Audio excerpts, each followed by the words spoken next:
Hola,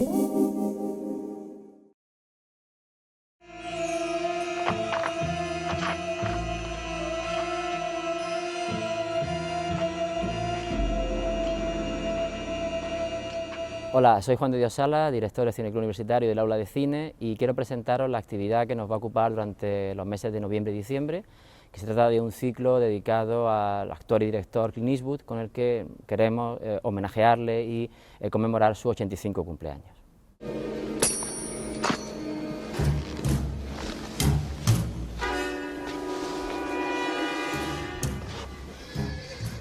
La primera película que vamos a ver es Escalofrío en la noche, es su ópera prima y es una película que de alguna manera sirve de carta de presentación de lo que va a ser el estilo de Eastwood, que por supuesto va a ir mejorando con el paso de los años.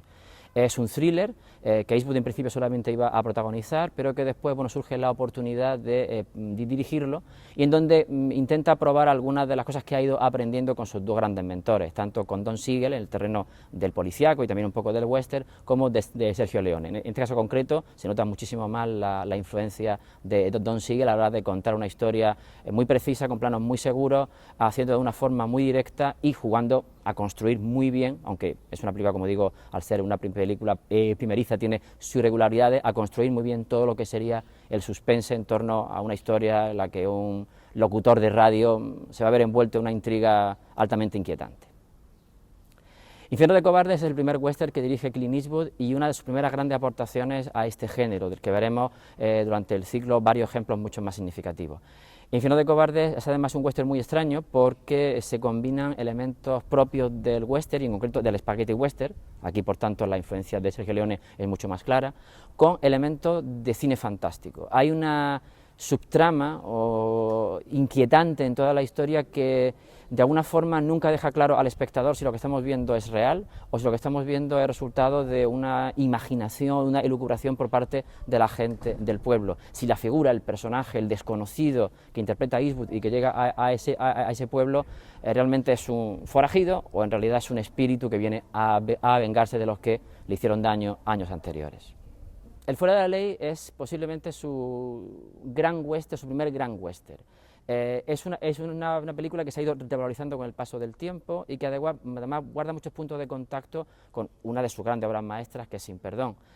Al igual que en casi todas las películas de Eastwood que vamos a ver, él intenta que su personaje no sea del todo positivo, que el espectador no tenga una empatía directa así con él, y que de alguna manera lo que vayamos viendo son lados muy oscuros en los personajes que se van a poder ver tanto en Escalofrío en la noche, como en el caso de Infierno de cobardes, como por ejemplo en el Fuera de la Ley. Como detalle curioso, hay que hacer notar el enorme parecido que tiene el Fuera de la Ley con una serie de televisión muy reciente que es Infierno sobre ruedas, que es un western televisivo donde el personaje, parte de la historia sobre la que se construye, guarda enormes puntos de contacto con este, como digo, primer gran western de la obra de Clint Eastwood.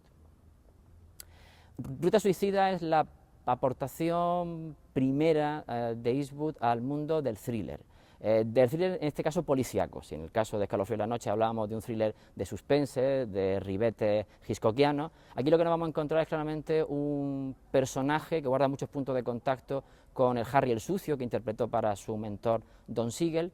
pero sobre todo lo que nos vamos a encontrar es una película que en su momento deslumbró y quedó un poco marcada por el despliegue pirotécnico. Tienes unas escenas de acción apabullantes y unos tiroteos a veces casi que rozan el absurdo, y sin embargo no se supo ver, y es una de las grandes virtudes que tiene esta magnífica película, la historia casi de comedia que mantienen los dos personajes de la función. Por un lado Clint Eastwood y por otro lado la actriz Sondra Lott, que en ese momento era ya pareja del actor, y que establecen un duelo cómico digno de cualquier screwball comedy de los años 40 y 50. Por tanto, es una película muy recomendable en la que hay que ver, digamos, esas dos capas y que resulta, como digo, tremendamente interesante.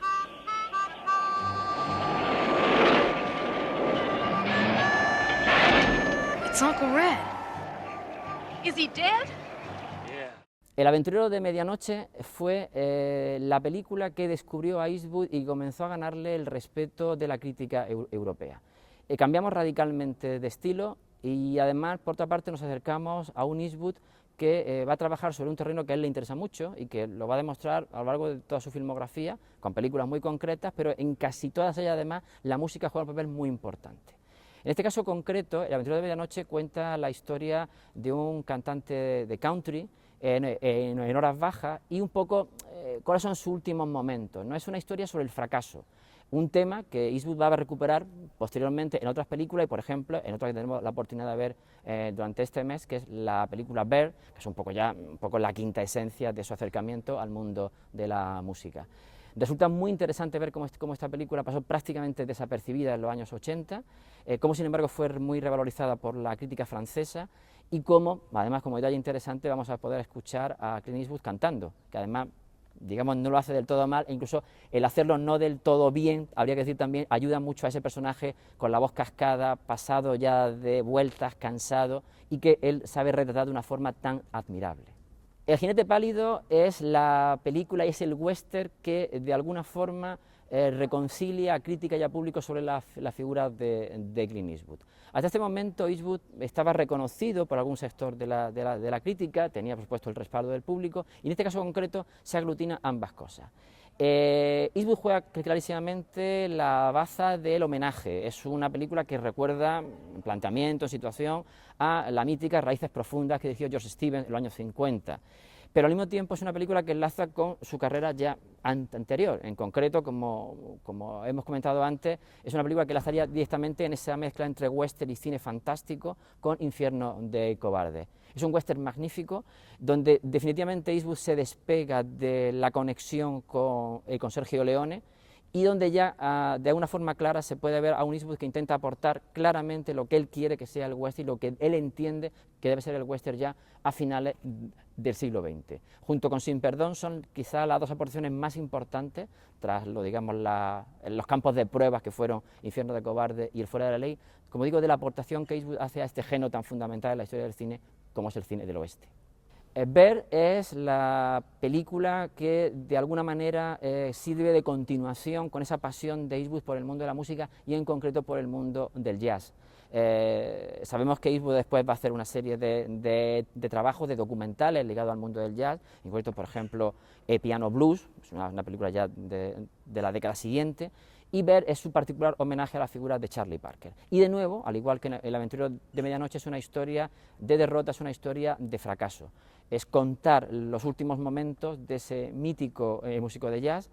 y hacerlo además de una forma, con una estructura narrativa muy compleja, con continuos saltos del tiempo, jugando con flashbacks que se van metiendo dentro de otros flashbacks, con diferentes puntos de vista, y posiblemente sea una de sus primeras grandes obras maestras dentro de la historia del cine, y donde curiosamente él no aparece, es decir, en todas las películas que vamos a ver del ciclo, en casi la totalidad de ellas, él hace la doble figura de director, actor, incluso en ocasiones hasta de co-guionista. En este caso concreto se reserva solamente el trabajo de director y deja que sean los actores los que delante de su cámara vayan relatando, como digo, de una forma admirable la vida del mítico saxofonista de jazz. El ciclo de noviembre se cierra con Cazador Blanco, Corazón Negro. Es el acercamiento de Eastwood al mundo del cine dentro de ese casi subgénero que llamaríamos el cine dentro del cine. Aquí hay títulos fundamentales en la historia del séptimo arte como La noche americana, como Cautivos del mal, etcétera, etcétera. Y de alguna forma Eastwood también quiere dejar claro que él quiere acercarse y contar las vicisitudes del rodaje cinematográfico y